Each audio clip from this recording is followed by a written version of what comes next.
What's up, guys? It's Bama Breezy coming at you live. I am your host, Stacy Bama Burr, and this is the Champion Mindset Podcast.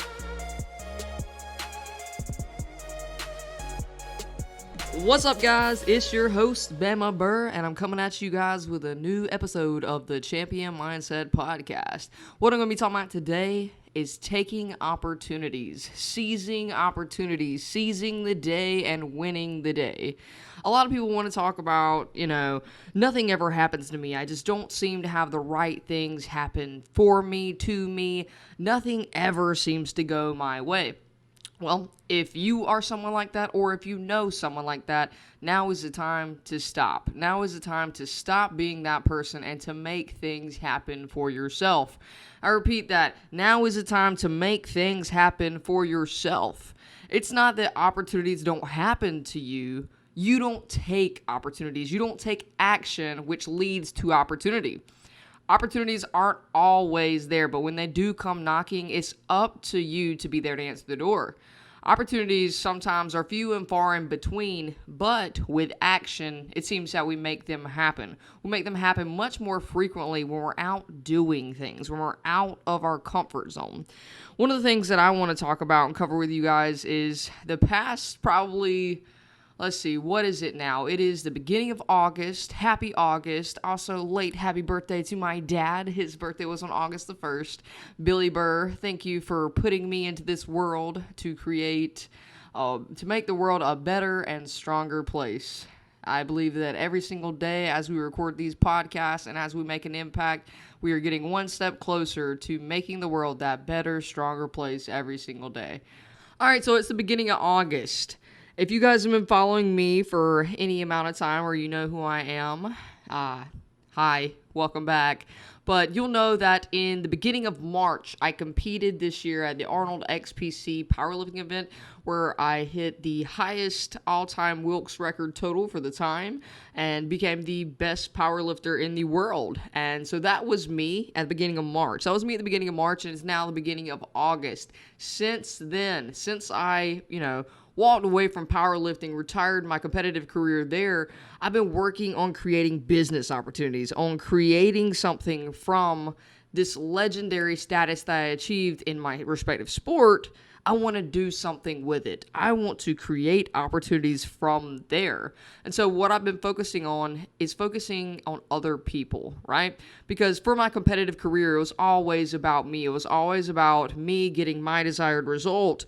And hopefully I'd be able to take care of everyone else in between or on the side as well.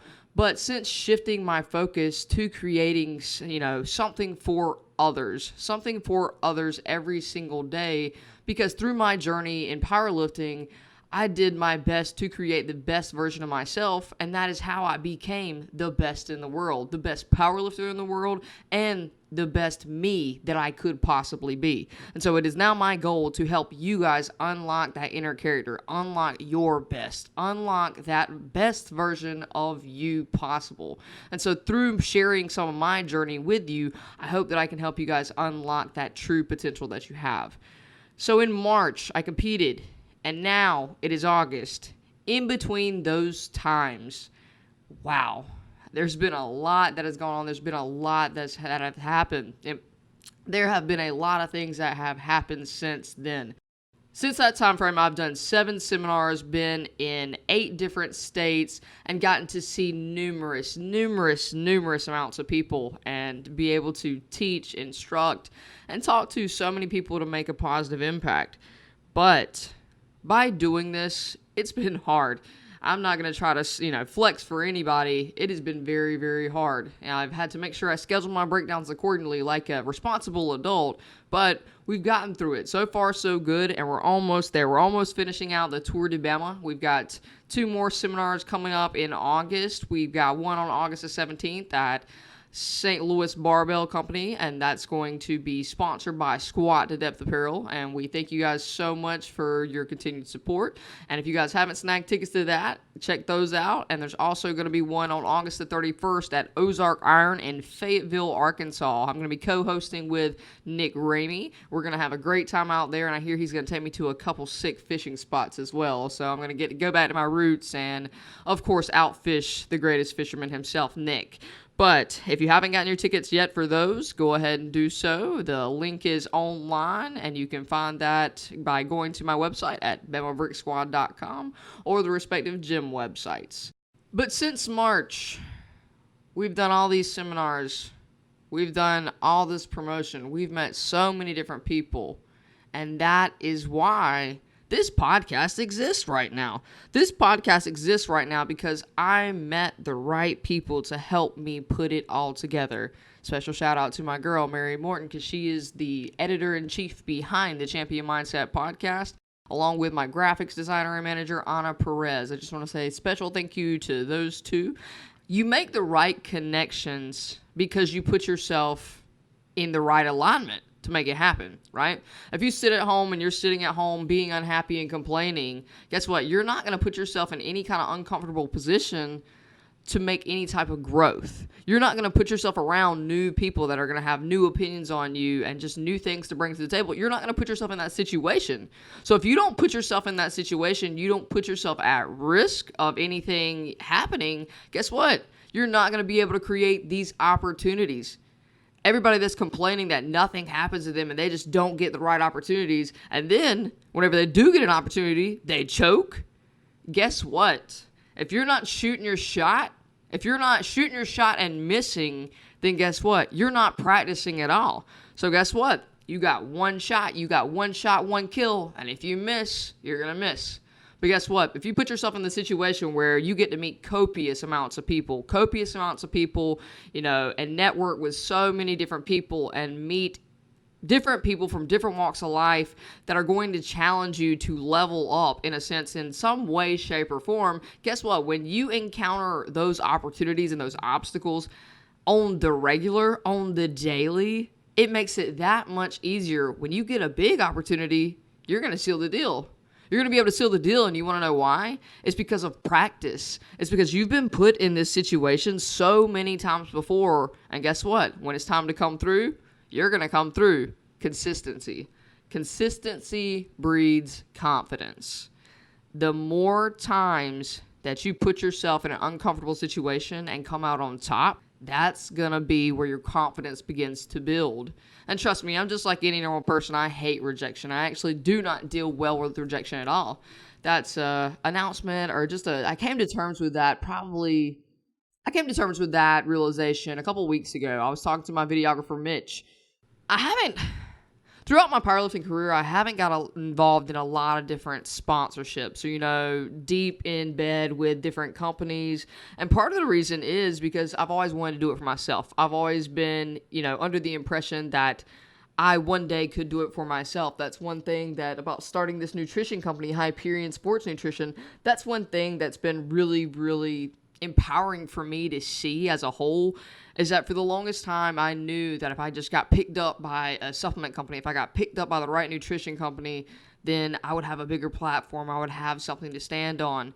And I worked with several different companies, but none of them really seemed to be the right fit for me. And so instead of molding to be what they wanted, I just created my own brand. I created my own line, and I did it for myself. I told myself after First Form, whenever I tried to work with First Form, if they didn't pick me up for their, elite athlete search, if they didn't pick me, I was like, well, you know what? This isn't the right place for me to go. If it doesn't fit here, if my values aren't what they're looking for, and based on what they claim to be looking for, I was like, I'm just going to do it myself.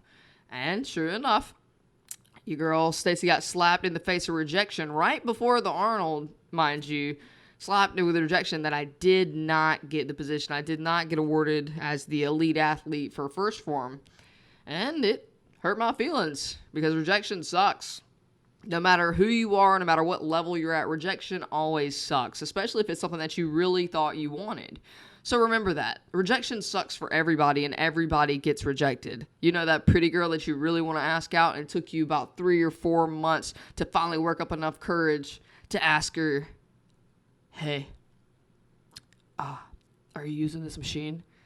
And she said, yeah, I've got 3 more sets. And then he ran away. It took you months to walk up and ask her how many more sets she had. And then she shot you down and you didn't even get to work in on your lying hamstring curls. Better look next time, guys. I'm kidding, but you also know that this is the truth. We get rejected all the time, whenever you ask questions, whenever you shoot shots, you get rejected.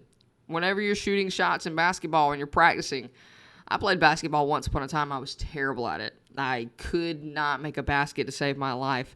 If you know anything about me also, you'll know that I don't like being bad at things. This is a poor quality of mine that I'm currently working on, but I do not like doing things that I am not good at. I like being good at things. I like having skill, but we also have to start somewhere. So for me, whenever I started playing basketball, I'd go to different camps. I'd go to camps, and I would always be picked last. Shocker. I'd be picked last because I wasn't very good. But that being said, I couldn't shoot. I mean, I could shoot. I just couldn't make the basket. I could shoot all day long, but I couldn't make baskets. So what I did when I played basketball was I was just the assist. I was the king of that. If it was, 2-on-2, you were the shooter, and I was going to get the rebounds, and I was going to make sure I played the court how I needed to, where I was the most beneficial for the team. But anytime I would shoot, I would miss. And I would shoot over and over and over when I was by myself. And I'd miss. I played college softball, right? And one of the biggest problems I had was I had an uppercut. And if you play baseball or if you know anything what that means, it's basically you drop your back shoulder. You drop your back shoulder and it drops your whole right side or left side, whichever, depending if you're, right-handed, left-handed.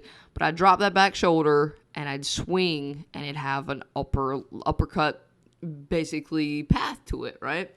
And if you're swinging with an uppercut and a ball is coming in on a straight plane, chances are, if you hit it, if you come in contact with that ball, it's going to go far. But if you miss, you're going to miss hard. You're going to whiff hard.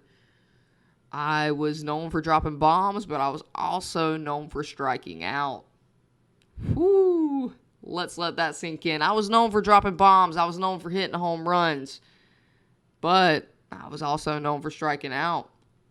One thing about me, though, I struck out many, many, many times. I struck out looking twice. In my whole competitive, career as a collegiate athlete, softball player, I struck out twice looking. And what that means is striking out looking, you get 3 strikes. On the 3rd strike, I only struck out looking twice my whole career, but I struck out many, many times swinging. I would go down swinging. I would take that rejection and know that I shot my shot, that I swung the bat, that there was a chance that I might come in contact with that ball and I might hit a home run, that I might shoot that basket and I might make it at the buzzer. I only struck out looking twice. And those, if you ask me, were pretty bad calls. But that's also part of the game. But I never struck out looking. And what you can take away from that is that's what you have to do in life. And that's always been the type of person that I've been. And that's part of where the champion mindset has been ingrained in me for so long. And it's taken me till now to recognize it. You always got to go down swinging. Because it doesn't matter. We're all going to strike out. We're all going to get rejected. We're all going to miss shots. But when you go down swinging, there's a chance that you can knock it out the park. Versus if you just have the bat in your hands and leave it on your shoulder. Or versus if you never even take the shot. If you never even ask the cute girl how many sets she's got left. If you never step outside of your comfort zone to make an opportunity happen, guess what? No opportunity is going to happen. So think about that. When you're complaining that nothing ever happens for you or, you miss the opportunities, the few that do come in between, few and far in between, you miss them. Well, guess what? Maybe you need a little more practice. Maybe you need to start swinging the bat. Maybe you need to start shooting the shots. Maybe you need to stand up and make something happen for yourself. Take accountability. Do something. Be willing to take a lick on the chin. Get rejected. Fail. All these things are going to make you better.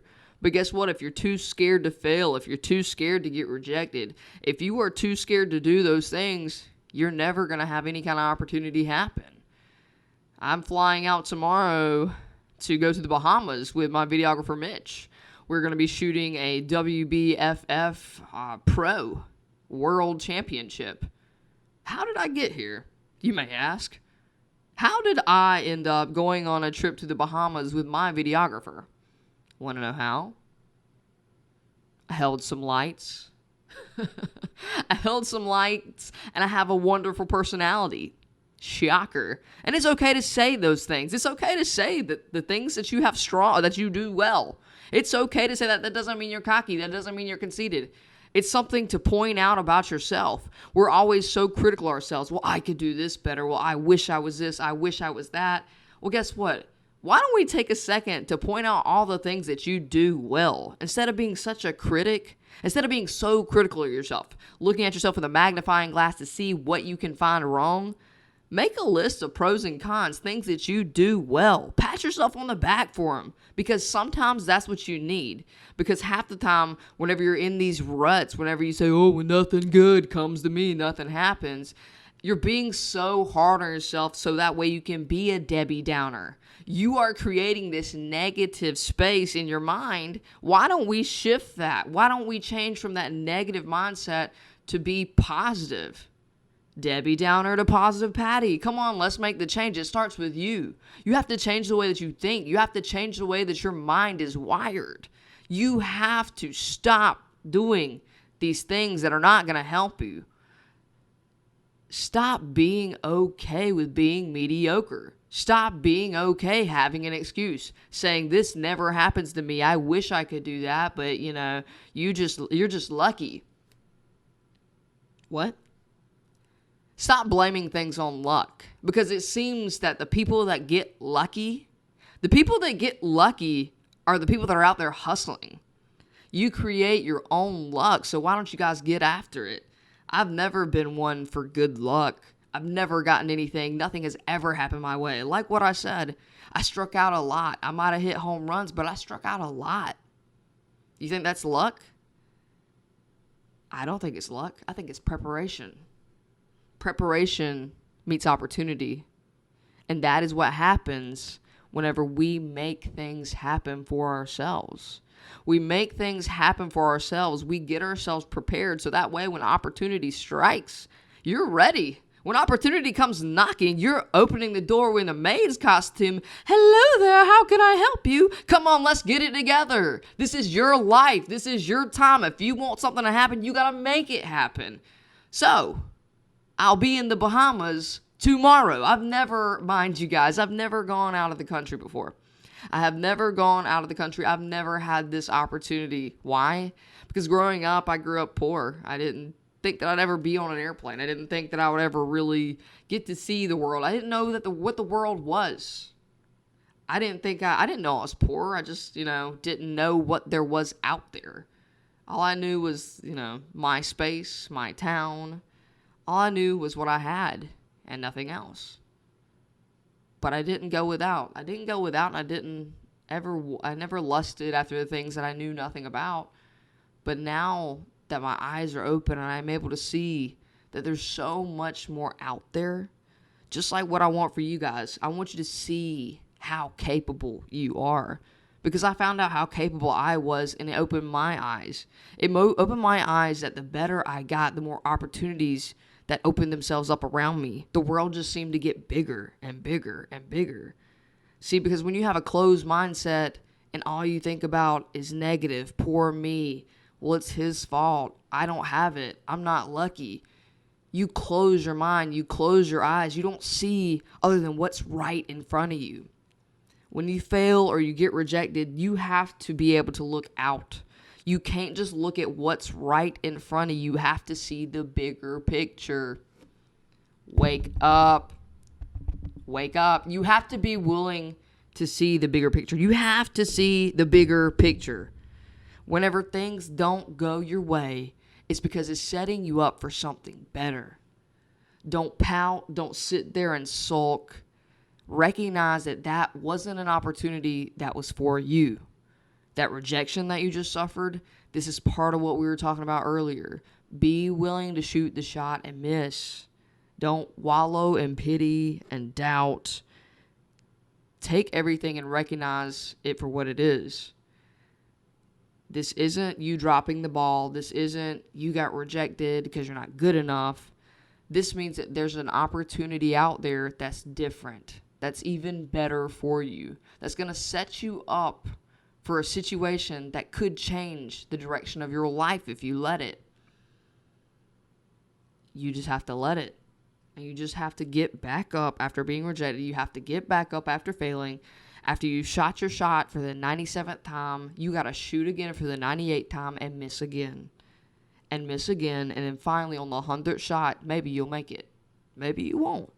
But that's the name of the game. You have to keep shooting. You have to keep swinging the bat. You have to keep putting yourself out there to create opportunities. And guess what? The more and more and more opportunities that you create, there's going to be more rejection. There's going to be more things that happen in between, but you're going to be ready for it. You're going to be ready. You're going to be calloused. You're going to be so strong that you're going to be able to handle everything just like you need to. You're going to be able to win the day. Win the day every single day. No matter what it is, no matter what the interaction it is, you have to be willing to compartmentalize everything. Is this what's best for me, or is this just setting me up for something even better? Take that all into account before you get in your feelings. Take that all into account before you waste your time thinking, oh, well, I'm just not good enough. It's not that you're not good enough. It's that there's something else for you, an opportunity that fits. So just keep on putting yourself out there, and the opportunities, they'll create themselves for you. All you have to do is be ready. Stay ready, fam. Speaking of ready, if you guys haven't checked it out already, check out my newest training program. It's an 8-week training program. It's called Ready. This program was designed to improve body composition, overall level of fitness, and to make sure in all situations and scenarios you are ready. So, going back to this Bahamas trip with my videographer, we're going to be going to a WBFF World's Championship event. Mitch and I both have never been outside of the country, so we had to get our passports. We had to get them expedited. We had to make sure we got all of everything laid out and set up, because this is a huge event, a huge opportunity for us both. Mitch has been shooting film, I believe, for less than a year, or maybe a little over a year, but he has gotten exponentially better and better and better throughout the years, and he is somebody that I like to surround myself with because he is just like me and has that constant level up mentality. If he does something well, he wants to do it even better, and so I like being around people that bring that out in me, because I try to bring that out in other people all the time. So Mitch is someone that always levels back up to match that, and we do very, very well together. Strangely enough, I have no background in videography. I love taking pictures. I've always loved, film and things of that nature, but I have no background in videography. So how did I end up here? How did I end up on this trip with my boy Mitch to shoot video for Team Dynasty, one of the best and most pristine teams that is in the WBFF?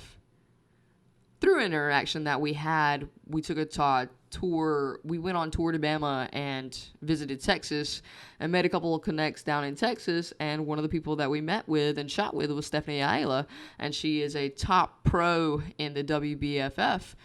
We made a connection there, and really honestly, a good relationship began to evolve out from there. So that's just proof to show you that a lot of times you just have to create the opportunities. You create the opportunities because you allow yourself to be vulnerable. You allow yourself to be engaged in the right situation, in the right scenario that's going to lead you to something else. And a lot of times when you gravitate towards energy that is similar to yours, that is when you will find these, breakthroughs. That is when you will make these connections. Stephanie and her husband, Carrie, were very, very positive people. They had very radiant energy about them. And honestly, that's the type of energy that you have to seek out. You have to be around people, just like what I said about Mitch. You have to be around people that allow you to be the best version of you, that allow you to go 110% and feel like it is acceptable. Because for a lot of people, if you're around, a lot of you guys can relate. If you're around people who are okay with mediocre, who are okay with half effort, whenever you're giving 110%, it's not always appreciated. So, always find people that you can be around where your best is appreciated. Your best is appreciated and honestly sought after, because you are valuable and you will always be valuable as long as you're being your authentic self. Always trust and believe that through the right interactions, the right networking, the right opportunities will find you. You just have to be willing to go out on a whim, make something happen, maybe hold some lights. That's what I did. I held some lights and now I'm here going to the Bahamas to support a great group of people and be with one of the top videographers in the country. The first time I ever met Stephanie Ayala, we were shooting with her down in a gym in Dallas, Texas. And, some of the times when I'm shooting with Mitch, we usually do a little brief, like we do a little rundown, Okay, this is who we're shooting today. This is who she is. This is who they are, blah, blah, blah. Well, we talked about Stephanie, and from the look of things, it seemed like she was a very well-known, a very well-known icon in fitness. But I didn't really know what to expect. Typically, whenever you're shooting with my boy Mitch, he puts you through a full workout. So you're not just standing there looking pretty doing a curl or two. It's usually a full workout. I believe that one way that Mitch excels as a videographer is he creates that intensity. That intensity that can only be created through grinding out the last 3 or 4 reps from something that you didn't think you could do for the set of 10 that you did previously. And I think when you're able to create that type of intensity, it just films different. That's one reason why Mitch loves shooting with me, because the intensity is something that just, it's unreal. It's how I am. It's me, how I'm wired as a person, as an athlete. Everything that I do is 150%. It's intense.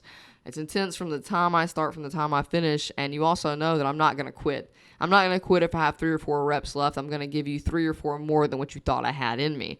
So whenever we were planning on shooting with Stephanie, I wasn't sure what we were going to get, because a lot of times when we're shooting, I act as an assistant. I'll hold lights, I'll set up shots, whatever Mitch needs, right? But I didn't know what we were going to be doing here. I wasn't sure exactly in what context I was going to be needed. And that's one thing that I do intentionally, is I put myself in situations where I'm not exactly sure what I'm going to have to do. I'm not exactly sure what work is going to be required of me, but I just have to make sure any type of work that is required, I do. I make sure my energy is matched to what I need it to be. If I need to be an assistant and hold lenses or hold lights, I do that. If I need to be there in a form of a person, if I need to be a hype man, if I need to interact with, anybody there, I make sure that I am useful for whatever it is that I am needed for. And that's always how I try to be in every situation. And I think that more people should try to be that way. Not necessarily come into a situation and know exactly what role you're going to play. Exactly, this is who I am as a whole. Just basically be fluid and be able to adapt to whatever the situation requires. Because a lot of times when we go in with that fixed mindset and this is who I am, this is rigid, this is what I'm going to do today, well, in real life scenarios and situations, that rigidity might get you in trouble because you don't know how to adapt. And one thing that has always helped me is being able to adapt in any situation or scenario. Because if you prepare yourself for chaos, then whenever it happens, it's not a surprise. And that's one thing about creating opportunities and just shooting shots. That's one thing that you do, is you prepare yourself for different situations and scenarios, so that way, whatever happens, you can play on that energy in whatever way you're required to. So whenever we were shooting with Stephanie, we came in, and I wasn't sure what was going to happen. She came in, she was a little bit late, and so we were just I was trying to get a read off of her, what I was going to be needed for. It was probably 100 degrees in the Dallas heat, and the gym didn't have any AC. We had one bay door open, but it was already hot. It was one of those days, it was one of those days, definitely, you're sweating just sitting there. And so we start training, we start working out, and when I say we, I mean Stephanie. And whenever she starts training, she starts working out, and I could tell she had something about her. She had an intensity, and I liked it. I really, really fed off that energy. She was a no-nonsense approach. She went in, and she made things happen. She went in and knocked it out. So she knocked it out, and she kept on going. and Mitch was doing a great job filming. He had sweat running off of his nose, just dripping, and I was trying to, make sure I gave Stephanie towels, give Mitch towels. I was a towel boy, water boy. That's what I do, sometimes that's what's required. How many all-time world records do you have, Stacy? Just 3 or 4, but sometimes I hold towels, sometimes I hold lights, and that's okay. It's okay to do different things. It's okay to not be the same person in every situation. You guys act like just because I'm an all-time world record holder, it means I don't go to the bathroom. It means that I don't do things outside of powerlifting. No, I go to Walmart. Yeah, that's right, Walmart. If you've listened to my podcast before, I'm a Walmart person. Believe it. Going to Target? Nope. When I go to Target, I just end up having to go to Walmart afterwards anyway. So, I do these things that I enjoy now. That's one thing that I've started doing since, retiring from powerlifting. I do more things that I enjoy.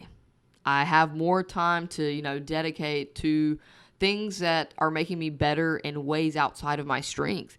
Ways that, give me the opportunity to be creative. And I think that's one thing that people don't think about is sometimes whenever we do get that one-track tunnel vision mind and we're so hyper focused, you also do have to manage your mental health. And that's one thing that I definitely struggle with whenever I was a competitor is my mental health standpoint, because all I cared about was training. All I cared about was my training, my diet, everything. And if it did not relate to that, it wasn't a top priority, which was great for a competitive mindset. But from an all-around standpoint, it wasn't beneficial for my mental health. And so now one thing that I'm doing outside of training is really just focusing on my mental health and doing things that I enjoy. So if that's holding lights, cool. If that's, being somebody's hype man, cool. If that's reading books, cool. All of these things are true. So one of the things I just happen to be able to create these opportunities, and I happen to be able to be in the position to make things happen with really awesome people. And I met Stephanie, and I really loved their energy straight off the rip.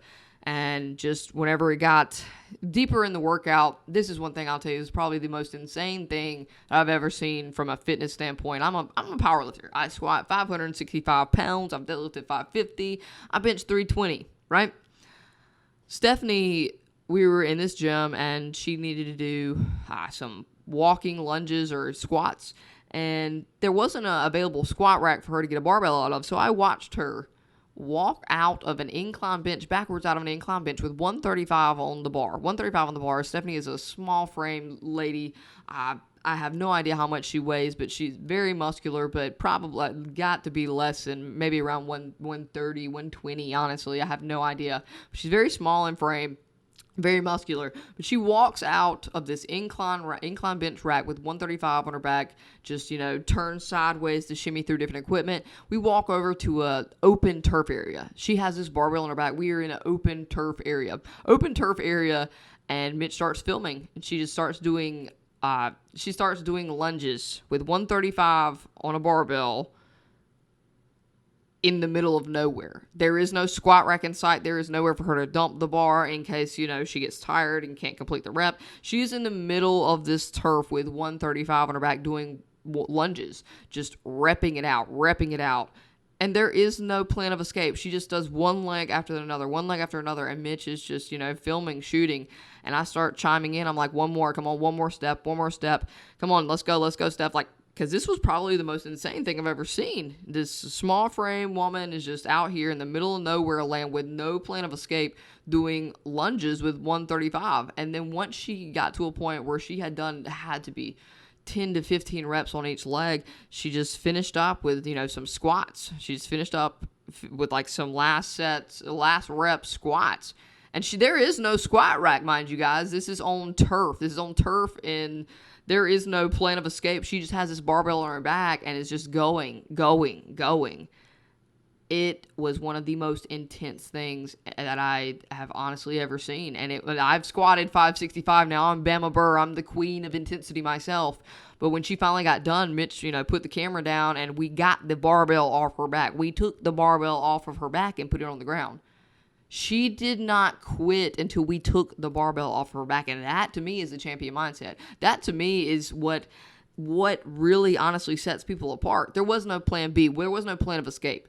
And this is while we're doing a video shoot, while we're doing a fitness video shoot with Stephanie. This is probably her toned down, right? This is probably her toned down, and her toned down was still 110%. And that, to me, that's the type of energy that I enjoy being around. And so that is why we linked up and we, ended up working so well together, because that type of energy is just absolutely contagious. And that's why I know that people really enjoy being around my kind of energy. But being around someone that could match that energy above and beyond, that was something that was awesome to me. And that was probably one of the coolest things that I've ever got to witness. And not only that, but then we did a second set. So my videographer, Mitch, and we grabbed the barbell and we placed it on her back for her second set. Now, mind you guys, this is 135 and these are lunges and squats. And she is competing, and not too terribly long. She's competing this upcoming week. So that wasn't, a terrible amount of how many weeks out. And she was still killing it. And she didn't quit again until Mitch and I took the barbell off of her back. Some of you guys out there, y'all quit so easy. Just the first time something gets hard. The first time, oh my God, this is hard. Guess what? What if you didn't have the ability to quit? What if you didn't have somebody there to take the barbell off your back? Would you just stand there and pout, or would you do more reps? Stephanie continued to go on until we physically took the bar off her back. Think about that. When the pressure is applied, do you keep going? Do you keep going? Do you keep doing? Do you keep improving? Or do you just call it quits because you're like, I'm done? Think about that, guys, because that's what the difference is. Stephanie is a world champion. I am a world champion. Do you think that these characteristics just apply to us too? No. They apply to anybody that wants to be successful. You got to keep going. You can't always have a plan B, a backup plan. I'm not saying do things recklessly, but guess what? Stick to plan A, and plan A will work. Stick to plan A, and plan A will work. It's if you got a plan B, if you got a plan C, D, E, F, that distracts you from plan A. Stick to plan A, and plan A will work. You just make it work and adjust as necessary. That's all there is to it. And I'll mind you, this situation that recording with Stephanie and shooting with her in Dallas, I didn't get to appreciate just how awesome this was because I was watching it, right? Like when you're doing something and you're living something, it's like happening right in front of you and you have to react, right? I got to take this barbell off her back. I can't just sit here and just be floored. This was one of the coolest things I've ever seen. And now recapping it, this is still one of the coolest things I've ever seen. I will let you guys know I got back into Gainesville that following week after we got home from Texas. And I was like, I've got to do this just to prove to myself that I can do this. I put 135 on my back to do lunges. I tried to play Stephanie, and I'll tell you that I folded after about 3 or 4 reps. Just the hip stability was not there, and I was that much more impressed. I squat 565 pounds. I weigh probably about $150, $155. And Stephanie put me to shame. Different strengths, different strokes, different folks. That's great. But man, that just makes it that much more impressive that we can make our bodies just adapt to the type of stress that we put it through. And that's the cool thing about fitness. That's the cool thing about anything like this is we can identify issues and the weaknesses that we have. And then we can create, we can correct them. We can make we can make weaknesses turn into strengths. We can do all these things to make us better, right? We can do all these things that'll make us better. And that's honestly probably the coolest thing about fitness. No matter what form it takes, no matter if you're a WBFF pro, no matter if you're a powerlifter, no matter if you're a bodybuilder, no matter what it is, if you just focus on a goal or focus on something that you would like to change about your body, about yourself, you can. If you want to improve your level of conditioning, if you want to be a firefighter, if you want to do all these things, it's possible. All you have to do is just identify the problem and then create a game plan. Identify what it is that's holding you back, and then once we've identified that, then we address it. We address it, and we can continually make it stronger, improve it, go longer, go harder, or do whatever we need to do. So just recognize that you are in control of your body. You are in control of the things that you put in. You are in control of the exercises, the movements. You're in control of you and your thoughts every single day. So make sure you're putting things into your mind that are going to create the champion that you really are, that are going to be the foundational blocks of what the champion mindset is. And once you have that champion mindset and you're not focused on a plan B or C, your plan A is going to work no matter what, whatever it takes.